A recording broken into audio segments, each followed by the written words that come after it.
যারা চ্যাপা শুটকি খেতে পছন্দ করেন এইভাবে একবার ভর্তা বানিয়ে খেয়ে দেখবেন। ভাত, বউয়া বা খিচুড়ির সাথে খেতে জাস্ট অসাধারণ লাগবে।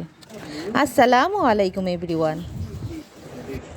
ফার্স্ট অফ অল ৯-১০টি চ্যাপা শুটকি, ৫ থেকে ৬টির মতো শুকনো মরিচ, ১ কাপ পেঁয়াজ এবং ১ কাপ রসুন ভালো মতো ধুয়ে পরিষ্কার করে স্বাদ মতো লবণ দিয়ে ভালোভাবে বেটে নিতে হবে। আপনারা চাইলে কিন্তু ব্লেন্ডারেও ব্লেন্ড করে নিতে পারবেন।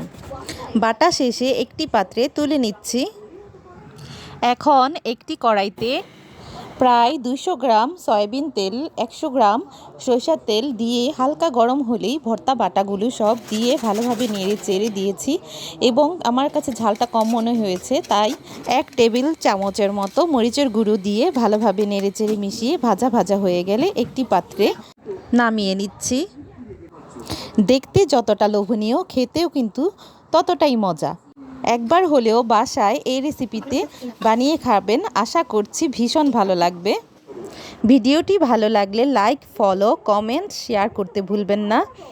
আর ইউটিউব চ্যানেল থেকে দেখলে সাবস্ক্রাইব করতে ভুলবেন না। Thank you so much for watching. আল্লাহ হাফিজ।